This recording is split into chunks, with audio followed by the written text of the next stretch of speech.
हरे कृष्णा मित्रों, आप सब कैसे हैं। आइए आज हम एकादशी माता की कथा सुनते हैं तथा उनके बारे में जानते हैं। श्रवण मास की एकादशी पुत्रदा एकादशी की कथा आज कहने वाली हूँ मैं। आइए सब प्रेम से भगवान श्री हरि का नाम लेकर कथा के बारे में चर्चा करते हैं। एक बार श्री अर्जुन ने महाप्रभु कल्याणकारी भगवान श्री कृष्ण से जिज्ञासा किया कि हे प्रभु, आप मुझे श्रवण मास की शुक्ल पक्ष की एकादशी की कथा सुनाने की कृपा करिए तथा इस एकादशी का क्या नाम है और इसका क्या विधि और विधान है, इसमें किस देवता का पूजा होती है तथा पूरा विस्तार पूर्वक मुझे बताइए प्रभु आप। तथा एकादशी व्रत करने का क्या फल मिलता है। तब श्री कृष्ण जी ने कहा, हे धनुधर, श्रवण माह के शुक्ल पक्ष की एकादशी की कथा श्रवण मात्र से, सुनने मात्र से यज्ञ का फल प्राप्त होता है। हे पार्थ, द्वापर युग में आरंभ से ही महास्मति नामक एक नगरी थी।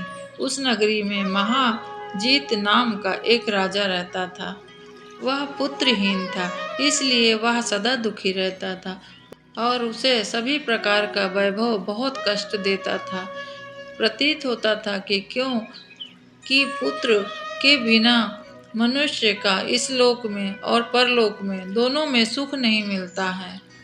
हे अर्जुन, राजा ने पुत्र प्राप्ति के बहुत से उपाय किए, किंतु उसे उसका हर उपाय निष्फल हो गया।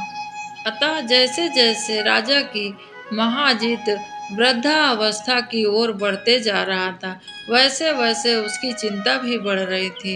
एक दिन राजा ने अपनी सभा में सभा को संबोधित करके कहा, ना तो मैंने अपने जीवन में कोई पाप किया है और ना ही अन्याय पूर्वक प्रजा का धन एकत्रित किया है, ना ही कभी प्रजा को कष्ट दिया है और ना ही किसी देवता व ब्राह्मण का निरादर किया है।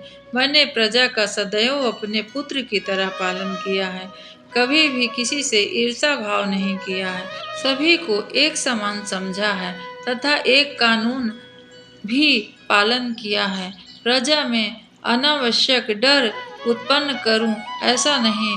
धर्मयुक्त राज करने पर भी मैं इस समय अत्यंत कष्ट पा रहा हूँ। इसका क्या कारण है, मेरी समझ में कुछ नहीं आ रहा है। आप सब इस पर विचार करके इसका क्या कारण है और यह इस जीवन में मैं कष्ट क्यों भोग रहा हूँ, इससे कैसे मुक्त होऊंगा।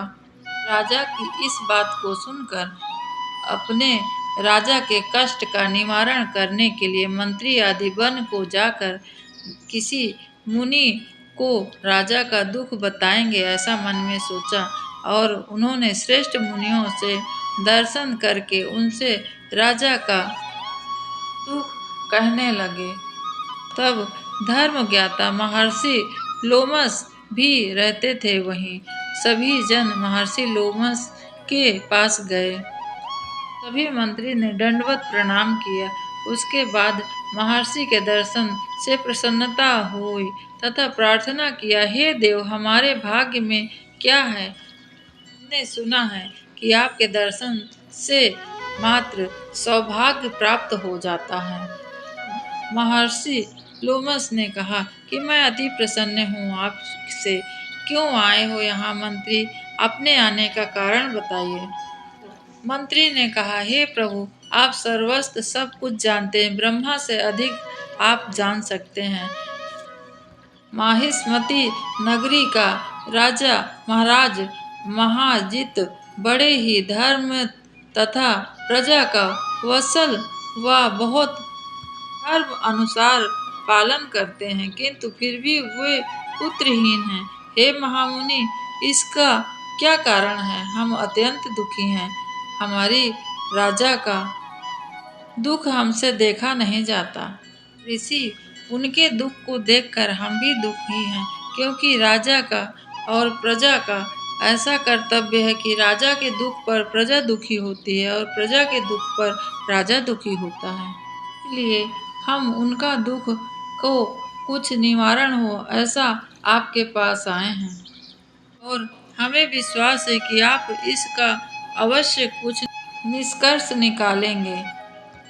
ऐसी करुण प्रार्थना सुनकर लोमस ऋषि ने नेत्र बंद करके राजा के पूर्व जन्म को देखकर विचार करने लगे। कुछ पल के बाद उन्होंने विचार करके कहा, हे भद्रजानो, यह राजा पिछले जन्म में अत्यंत उद्दंड था तथा बुरे कर्म किया करता था। उस जन्म में एक गांव से दूसरे गांव में घूमता रहता था। एक बार ज्येष्ठ माह के शुक्ल पक्ष की एकादशी के दिन की बात है। ये 2 दिन से भूखा था। दोपहर के समय एक जलाशय में जल पीने गया। उस स्थान एक गाय जल पी रही थी। राजा ने उसको प्यासी ही भगा दिया और स्वयं जल पीने लगा।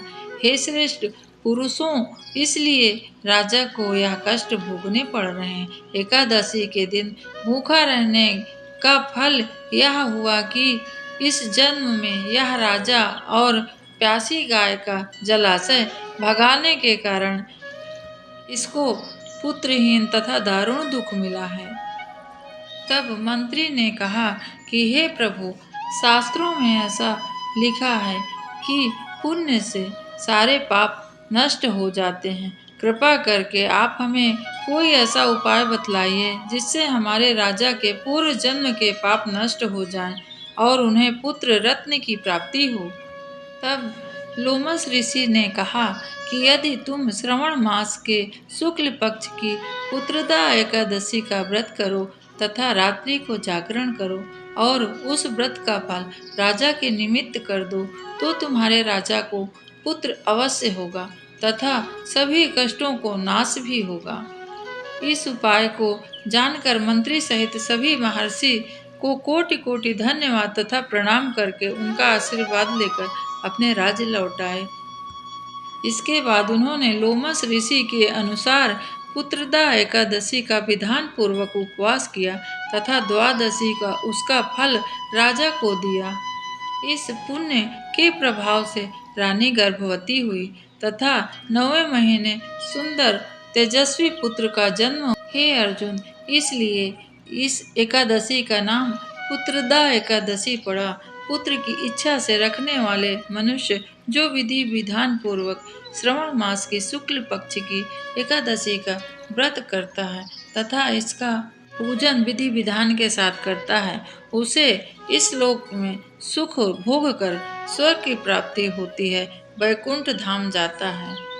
हे अर्जुन, व्रती को चाहिए कि एक दिन पहले से लहसुन प्याज त्याग कर सात्विक भोजन करे तथा प्रातः काल स्नान आदि करके स्वच्छ कपड़े पहन के भगवान श्री कृष्ण की विधि विधान से पूजा करनी चाहिए तथा ब्राह्मणों को वस्त्र तथा सीधा निकाल कर देना चाहिए, गौ को चारा देना चाहिए।